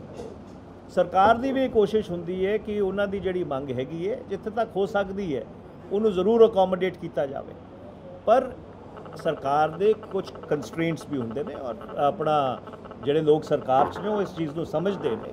तो इसलिए पंजाब सरकार वालों बहुत ही संवेदनशीलता नाल, चाहे वो पे कमीशन का मामला होवे, चाहे कोई होर मामला होवे, उन्हां नाल गलबात करके इस चीज़ को सुलझाउण की कोशिश की जा रही है। बड़ा हो गया, और किस नूं पुछण दे ना। ਨਵਜੋਤ ਸਿੰਘ ਸਿੱਧੂ ਦੇ ਸਲਾਹਕਾਰ ਵੱਲੋਂ ਜਿਹੜੀ ਬਿਆਨ ਦਿੱਤਾ ਗਿਆ ਵਾ ਕਿ ਕਸ਼ਮੀਰ ਸਾਡਾ ਹਿੱਸਾ ਹੀ ਨਹੀਂ, ਜਿਹਦਾ ਵਿਰੋਧ ਵੀ ਕੀਤਾ ਗਿਆ ਵਾ ਬੀਜੇਪੀ ਵੱਲੋਂ ਵੀ ਕਸ਼ਮੀਰ ਇਹ ਹਿੱਸਾ ਨਹੀਂ ਹੈ। ਵੱਲੋਂ ਬਿਆਨ ਦਿੱਤਾ ਗਿਆ ਸੀਗਾ ਜਿਸ ਉਹਨਾਂ ਨੇ ਕਿਹਾ ਸੀ ਕਿ ਕਸ਼ਮੀਰ ਇੱਕ ਅਟੁੱਟ ਅੰਗ ਹੈ, ਉਹਨੂੰ ਭਾਰਤ ਦਾ ਹਿੱਸਾ ਨਹੀਂ ਮੰਨਿਆ ਜਾ ਸਕਦਾ। ਧਾਰਾ 370 ਨੂੰ ਤੇ ਲਾ ਕੇ ਹਟਾਉਣੀ ਵੀ ਗਲਤ ਹੈ, ਉਹਨੂੰ ਹਟਾਉਣਾ ਵੀ ਗਲਤ ਸੀਗਾ, ਉਹ ਸਾਡਾ ਭਾਰਤ ਦਾ ਜਿਹੜਾ ਹਿੱਸਾ ਨਹੀਂ ਸੀ। ਤੁਸੀਂ ਇਹਦੇ ਨਾਲ ਕਿੰਨੇ ਕਹਿ ਗਏ ਮੁਲਕ ਸੀਗਾ, ਉਹਨਾਂ ਨੇ ਇਹ ਬਿਆਨ ਦਿੱਤਾ ਟਵੀਟ ਕਰਕੇ, ਜਿਹਦਾ ਵਿਰੋਧ ਸਾਰੀਆਂ ਪਾਰਟੀਆਂ ਕਰਦੀਆਂ ਨੇ। ਬਲਵੀਰ ਮਾਲੀ ਸਿੱਧੂ ਸਾਹਿਬ ਦੇ ਨਵੇਂ ਸਲਾਹਕਾਰ ਨਿਯੁਕਤ ਹੋਏ ਨੇ, ਉਹਨਾਂ ਨੇ ਟਵੀਟ ਕੀਤਾ 2 ਦਿਨ ਪਹਿਲੇ। ਇੱਦਾਂ ਹੈ ਕਿ ਜਿਵੇਂ ਮੈਂ ਪਹਿਲਾਂ ਕਿਹਾ ਕਿ ਮੈਨੂੰ ਵੀ 40 ਸਾਲ ਹੋ ਗਏ ਸਿਆਸਤ ਦੇ ਵਿੱਚ ਔਰ ਕਾਫੀ ਸਮਾਂ ਮੈਂ ਪੰਜਾਬ 'ਚ ਬਿਤਾਇਆ ਹੈ। ਮੈਨੂੰ ਮਾਲੀ ਸਾਹਿਬ ਦੇ ਦਰਸ਼ਨ ਕਰਨ ਦਾ ਮੌਕਾ ਨਹੀਂ ਮਿਲਿਆ ਹੈਗਾ ਔਰ ਮੈਂ ਉਹਨਾਂ ਨੂੰ ਇਹ ਸਲਾਹ ਦੇ ਦੇਣਾ ਚਾਹੁੰਦਾ ਹੈ ਕਾਂਗਰਸ ਪਾਰਟੀ ਦਾ ਸੀਨੀਅਰ ਨੈਸ਼ਨਲ ਸਪੋਕਸਪਰਸਨ ਹੋਣ ਦੇ ਨਾਤੇ ਕਿ ਜਿਹੜੀ ਚੀਜ਼ ਉਹਨਾਂ ਦੇ ਅਧਿਕਾਰ ਖੇਤਰ 'ਚ ਨਹੀਂ ਹੈ ਉਸ ਚੀਜ਼ ਦੇ ਉੱਪਰ ਉਹ ਬਿਆਨ ਨਾ ਦਿਆ ਕਰਨ। ਔਰ ਬੜੀ ਜ਼ਿੰਮੇਵਾਰੀ ਨਾਲ ਮੈਂ ਕਹਿ ਰਿਹਾ ਕਿ ਜਿਹੜੇ ਉਹਨਾਂ ਦੇ ਅਧਿਕਾਰ ਖੇਤਰ 'ਚ ਨਹੀਂ ਹੈ ਉਸ ਚੀਜ਼ ਤੇ ਉਹ ਬਿਆਨ ਨਾ ਦਿਆ ਕਰਨ। ਜਿੱਥੇ ਤੱਕ ਧਾਰਾ 370 ਦਾ ਸਵਾਲ ਹੈ, ਜੰਮੂ ਕਸ਼ਮੀਰ ਭਾਰਤ ਦਾ ਅਟੁੱਟ ਅੰਗ ਸੀ, ਰਹੇਗਾ ਔਰ ਭਾਰਤ ਦਾ ਹਿੱਸਾ ਸੀ ਔਰ ਭਾਰਤ ਦਾ ਹਿੱਸਾ ਰਹੇਗਾ। ਜਿੱਥੇ ਤੱਕ ਰਹੀ 370 ਦੀ ਗੱਲ, ਮੈਂ ਆਪਣਾ ਕਾਂਗਰਸ ਪਾਰਟੀ ਵੱਲੋਂ ਵਿਰੋਧੀ ਧੜੇ ਵਿੱਚ ਵੱਲੋਂ ਉਹ ਲੋਕ ਸਭਾ ਦਾ ਡਿਬੇਟ ਲੀਡ ਕੀਤਾ ਸੀਗਾ ਜਦੋਂ ਇਹਨਾਂ ਨੇ ਜੰਮੂ ਕਸ਼ਮੀਰ ਨੂੰ ਰੀਆਰਗੇਨਾਈਜ਼ ਕੀਤਾ। ਔਰ ਹਾਂ, ਇਹ ਬਿਲਕੁਲ ਗੱਲ ਠੀਕ ਹੈ, ਅਸੀਂ ਕੇਂਦਰ ਸਰਕਾਰ ਤੋਂ ਇਹ ਮੰਗ ਕਰਦੇ ਆਏ ਕਿ ਜਿਹੜੀ ਜੰਮੂ ਕਸ਼ਮੀਰ ਦੀ ਸਟੇਟਹੁੱਡ ਹੈ ਉਹ ਤੁਰੰਤ ਬਹਾਲ ਕੀਤੀ ਜਾਣੀ ਚਾਹੀਦੀ ਹੈ। ਜਿੱਥੇ ਤੱਕ 370 ਦਾ ਮਸਲਾ ਹੈ, 370 ਦਾ ਮਸਲਾ ਸੁਪਰੀਮ ਕੋਰਟ ਦੇ ਵਿੱਚ ਹੈ, ਉਸ ਵਿੱਚ ਇੱਕ ਪਟੀਸ਼ਨ 'ਚ ਮੈਂ ਵੀ ਵਕੀਲ ਹੈਗਾ ਔਰ ਅਸੀਂ ਸੁਪਰੀਮ ਕੋਰਟ ਨੂੰ ਇਹ ਕਹਿ ਰਹੇ ਹਾਂ ਕਿ ਜਿਹੜੀ ਕਨਸਟੀਟਿਊਸ਼ਨੈਲਿਟੀ ਹੈ ਗਵਰਨਮੈਂਟ ਦੇ ਐਕਸ਼ਨ ਦੀ, ਉਹਨੂੰ ਡਿਟਰਮਿਨ ਕੀਤਾ ਜਾਣਾ ਚਾਹੀਦਾ। ਅਤੇ ਇਸ ਲਈ ਜਿੱਥੇ ਤੱਕ ਕਾਂਗਰਸ ਪਾਰਟੀ ਦਾ ਸਵਾਲ ਹੈ, ਕਾਂਗਰਸ ਪਾਰਟੀ ਦਾ ਸਟੈਂਡ ਬਿਲਕੁਲ ਕਲੀਅਰ ਹੈ। ਸਟੈਂਡ ਇਹ ਹੈ ਕਿ ਜੰਮੂ ਕਸ਼ਮੀਰ ਭਾਰਤ ਦਾ ਅਟੁੱਟ ਅੰਗ ਸੀ, ਭਾਰਤ ਦਾ ਅਟੁੱਟ ਅੰਗ ਰਹੇਗਾ ਔਰ 1993 ਦਾ ਔਰ 2012 ਦਾ ਪਾਰਲੀਮੈਂਟ ਦਾ ਰੈਜ਼ੋਲੂਸ਼ਨ ਹੈ ਕਿ the only unfinished business of partition is to reclaim those territories which are illegally occupied by Pakistan। ਦੂਜਾ, ਸਾਡੀ ਇਹ ਮੰਗ ਹੈਗੀ ਹੈ ਕਿ ਜੰਮੂ ਕਸ਼ਮੀਰ ਦੀ ਸਟੇਟਹੁੱਡ ਬਹਾਲ ਕੀਤੀ ਜਾਣੀ ਚਾਹੀਦੀ ਹੈ।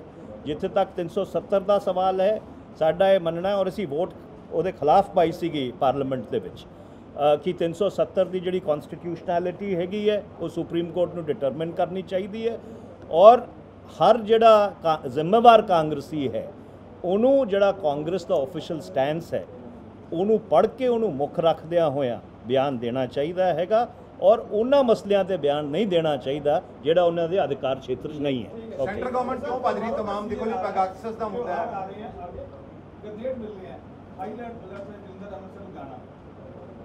ਦੇਖੋ ਮੈਂ ਇਸ ਪ੍ਰੈਸ ਕਾਨਫਰੰਸ ਨੂੰ ਸ਼ੁਰੂ ਕਰਦਿਆਂ ਹੋਇਆਂ ਸਭ ਤੋਂ ਪਹਿਲੀ ਚੀਜ਼ ਜਿਹੜੀ ਪੰਜਾਬ ਦੀ ਸਿਕਿਉਰਿਟੀ ਸਿਚੁਏਸ਼ਨ ਹੈ ਪੰਜਾਬ ਦੀ ਜਿਹੜੀ ਸੰਵੇਦਨਸ਼ੀਲਤਾ ਹੈ ਪੰਜਾਬ ਦਾ ਜਿਹੜਾ ਪਿਛੋਕੜ ਰਿਹਾ ਹੈ ਉਸ ਚੀਜ਼ ਨੂੰ ਜ਼ਿਕਰ ਕਰਦੇ ਹੋਇਆ ਸ਼ੁਰੂ ਕੀਤਾ ਸੀਗਾ ਔਰ ਇਸ ਲਈ ਮੈਂ ਦੁਬਾਰਾ ਇਹ ਗੱਲ ਕਹਿਣਾ ਚਾਹੁੰਦਾ ਕਿ ਕੇਂਦਰ ਸਰਕਾਰ ਨੂੰ ਜਿਹੜੇ ਸਰਹੱਦ ਦੇ ਸੂਬੇ ਨੇ ਦੇਖੋ ਪੂਰਬੀ ਲੱਦਾਖ ਦੇ ਵਿੱਚ ਅਜੇ ਵੀ ਚੀਨ ਦੀ ਫੌਜ ਨਾਲ ਸਟੈਂਡ ਆਫ ਹੈ ਜੰਮੂ ਕਸ਼ਮੀਰ ਦੇ ਵਿੱਚ ਧਾਰਾ 370 ਹਟਾਉਣ 'ਚ ਉਹਦਾ ਸਟੇਟਹੁੱਡ ਤੋੜਨ ਨਾਲ ਉੱਥੇ ਚਰਨਿੰਗ ਹੈ ਉੱਥੇ ਅਨਈਜ਼ੀਨੈਸ ਹੈ ਪੰਜਾਬ ਦੇ ਵਿੱਚ ਵੀ ਸੋਸ਼ਲ ਟਰਮੋਇਲ ਹੈ ਕਿਸਾਨ ਅੰਦੋਲਨ ਕਰਕੇ ਔਰ ਜਿਸ ਤਰ੍ਹਾਂ ਦੀ ਦਖਲਅੰਦਾਜ਼ੀ ਰੋਜ਼ ਪਾਕਿਸਤਾਨ ਤੋਂ ਹੋ ਰਹੀ ਹੈ ਤੇ ਕੇਂਦਰ ਸਰਕਾਰ ਨੂੰ ਇਹਨਾਂ ਸਾਰੀਆਂ ਚੀਜ਼ਾਂ ਨੂੰ ਮੁੱਖ ਰੱਖਦਿਆਂ ਹੋਇਆਂ ਪੰਜਾਬ ਦੀ ਜਿਹੜੀ ਸੋਸ਼ਲ ਪੀਸ ਹੈ ਸੋਸ਼ਲ ਹਾਰਮਨੀ ਹੈ ਉਹ ਬਰਕਰਾਰ ਰਵੇ ਉਹਦੇ ਵਾਸਤੇ ਇਹ ਤਿੰਨੋਂ ਕਾਲੇ ਕਾਨੂੰਨ ਤੁਰੰਤ ਵਾਪਸ ਲਿੱਤੇ ਜਾਣੇ ਚਾਹੀਦੇ ਨੇ ਕਿਸਾਨੀ ਕਾਨੂੰਨ and last question and Modi ਸਰਕਾਰ तमाम ਜਿਹੜੇ ਮਸਲੇ ਨੇ ਭੱਜ ਕਿਉਂ ਰਹੀ ਉਹਨਾਂ ਨੂੰ ਮੋਦੀ ਸਰਕਾਰ Pegasus I'll come to you. Pegasus ਸਮੇਤ ਜਿੰਨੇ ਵੀ ਮੁੱਦੇ ਨੇ ਬਹਿਸ ਦੀ ਡਿਮਾਂਡ ਕੀਤੀ ਜਾ ਰਹੀ ਹੈ ਮੋਦੀ ਸਰਕਾਰ ਭੱਜ ਕਿਉਂ ਰਹੀ ਹੈ ਸਾਰੇ ਦੇਖੋ ਇੱਦਾਂ ਹੈ ਕਿ ਪੈਗਾਸਸ ਦੇ ਮੈਟਰ ਦੇ ਉੱਪਰ ਮੈਂ ਸੁਪਰੀਮ ਕੋਰਟ 'ਚ ਯਸ਼ਵੰਤ ਸਿਨਹਾ ਜੀ ਦਾ ਵਕੀਲ ਹਾਂ ਇੱਕ ਪਟੀਸ਼ਨ ਉਹਨਾਂ ਨੇ ਦਾਇਰ ਕੀਤੀ ਹੈ ਉਹਦੀ ਵਕਾਲਤ ਮੈਂ ਕਰ ਰਿਹਾ ਹੈਗਾ ਚੀਫ ਜਸਟਿਸ ਆਫ ਇੰਡੀਆ ਨੇ ਕਿਹਾ ਹੈ ਕਿਉਂਕਿ ਮੈਟਰ ਸਬ ਜੂਡਿਸ ਹੈ ਤਾਂ ਉਹਦੇ ਬਾਰੇ ਕੋਈ ਬਾਹਰ ਬਿਆਨ ਦੇਣਾ ਖਾਸ ਕਰ ਜੇ ਤੁਸੀਂ ਕਾਉਂਸਲ ਹੋ ਤਾਂ ਉਹ ਠੀਕ ਨਹੀਂ ਰਹੇਗਾ ਪਰ ਮੈਂ ਤੁਹਾਨੂੰ ਸਿਰਫ ਇੰਨਾ ਕਹਿਣਾ ਚਾਹੁੰਦਾ ਹੈ ਕਿ ਪੈਗਾਸਸ ਦਾ ਮਸਲਾ ਇਹ ਨਹੀਂ ਸੀ ਕਿ ਸ਼੍ਰੀ ਰਾਹੁਲ ਗਾਂਧੀ ਦਾ ਫੋਨ ਟੈਪ ਕੀਤਾ ਗਿਆ ਜਾਂ ਕੋਈ ਅਭਿਸ਼ੇਕ ਬੈਨਰਜੀ ਦਾ ਫੋਨ ਟੈਪ ਕੀਤਾ ਗਿਆ ਜਾਂ 40 ਪੱਤਰਕਾਰਾਂ ਦਾ ਫੋਨ ਟੈਪ ਕੀਤਾ ਗਿਆ ਇਹ ਜਿਹੜੀ ਰਾਈਟ ਟੂ ਪ੍ਰਾਈਵੇਸੀ ਇਹ ਫੰਡਾਮੈਂਟਲ ਰਾਈਟ ਜਿਹੜਾ ਫੰਡਾਮੈਂਟਲ ਰਾਈਟ ਸੁਪਰੀਮ ਕੋਰਟ ਨੇ ਦਿੱਤਾ ਹੈ 1962 ਤੋਂ ਖੜਕ ਸਿੰਘ ਦੇ ਕੇਸ ਤੋਂ ਸ਼ੁਰੂ ਹੋ ਕੇ 2017 ਪੁੱਤੂ ਸਵਾਮੀ ਦੇ ਕੇਸ ਤੱਕ ਇਹ ਉਹਦੇ ਉੱਪਰ ਸਿੱਧੀ ਅਸੌਲਟ ਔਰ ਅਸੀਂ ਕੇਂਦਰ ਸਰਕਾਰ ਤੋਂ ਸਿਰਫ 3 ਚੀਜ਼ਾਂ ਮੰਗ ਰਹੇ ਸੀ ਪਹਿਲਾ ਤੁਸੀਂ ਇਹ ਦੱਸੋ ਤੁਸੀਂ ਪੈਗਾਸਸ ਖਰੀਦਿਆ ਕਿ ਨਹੀਂ ਖਰੀਦਿਆ ਦੂਜਾ ਇਹ ਦੱਸੋ ਕਿ ਤੁਸੀਂ ਪੈਗਾਸਸ ਡਿਪਲੋਏ ਕੀਤਾ ਕਿ ਨਹੀਂ ਕੀਤਾ ਹੈਗਾ ਔਰ ਤੀਜਾ ਇਹ ਜਿਹੜੀ ਖਬਰ ਆਈ ਹੈ ਸਾਂਝੀ ਹੋਈ ਹੈ ਕਿ ਇਹਨਾਂ ਲੋਕਾਂ ਦੇ ਫੋਨ ਇੰਟਰਸੈਪਟ ਕੀਤੇ ਗਏ ਸੀਗੇ ਪੈਗਾਸਸ ਦਾ ਸੌਫਟਵੇਅਰ ਇਸਤੇਮਾਲ ਕਰਦਿਆਂ ਹੋਇਆ ਕਿ ਉਹ ਇੰਟਰਸੈਪਸ਼ਨ ਲਾਫੁਲ ਸੀਗੀ ਜਾਂ ਇੰਟਰਸੈਪਸ਼ਨ ਅਨਲਾਫੁਲ ਸੀ ਇਹ ਸਾਡੇ 3 ਸਵਾਲ ਸੀਗੇ ਕੇਂਦਰ ਸਰਕਾਰ ਪੂਰੀ ਤਰ੍ਹਾਂ ਭੱਜ ਗਈ ਇਸ ਤੋਂ ਔਰ ਇਸ ਲਈ ਜਿਹੜਾ ਲੋਕ ਸਭਾ ਦਾ ਔਰ ਰਾਜ ਸਭਾ ਦਾ ਸਤਰ ਨਹੀਂ ਚੱਲਿਆ ਕਿਉਂਕਿ ਜੇ ਰਾਈਟ ਟੂ ਪ੍ਰਾਈਵੇਸੀ ਦੇ ਉੱਪਰ ਔਰ ਸੰਵਿਧਾਨਿਕ ਅਧਿਕਾਰਾਂ ਦੇ ਉੱਪਰ ਇਸ ਤਰ੍ਹਾਂ ਨਾਲ ਕੁਠਾਰਾਘਾਤ ਹੋਊਗਾ ਇਸ ਤਰ੍ਹਾਂ ਉਹਨਾਂ ਨੂੰ ਕੁਚਲਿਆ ਜਾਊਗਾ ਤਾਂ ਫਿਰ ਇਸ ਹਿੰਦੁਸਤਾਨ ਦੇ ਵਿੱਚ ਸੰਵਿਧਾਨ ਵੀ ਸਮਾਪਤ ਹੋ ਜਾਊਗਾ ਔਰ ਜਮਹੂਰੀਅਤ ਵੀ ਸਮਾਪਤ ਹੋ ਜਾਏਗੀ ਲਾਸਟ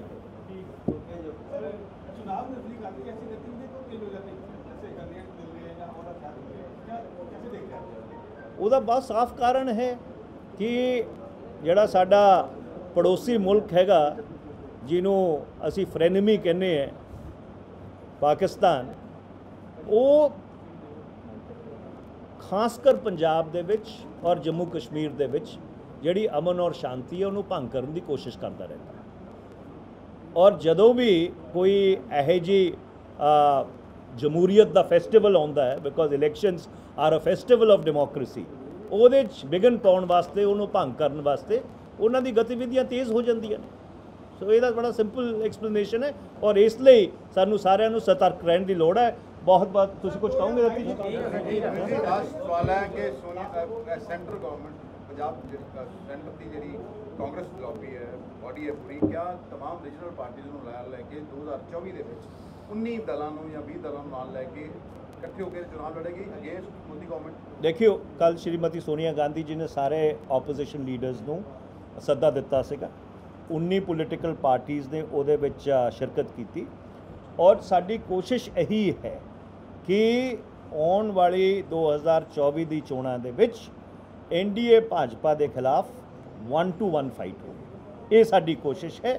और हर पोलिटिकल पार्टी नूं अपनी जिहड़ियां एस्पिरेशनस ने उन्होंने मॉडरेट करना पऊगा, क्योंकि 2024 की लड़ाई महज हिंदुस्तान की सरकार बनाने की लड़ाई नहीं है, पर हिंदुस्तान का संविधान और जिस ख्याल से हिंदुस्तान खड़ा होया हैगा उन्होंने बचाने की लड़ाई है। Thank you very much.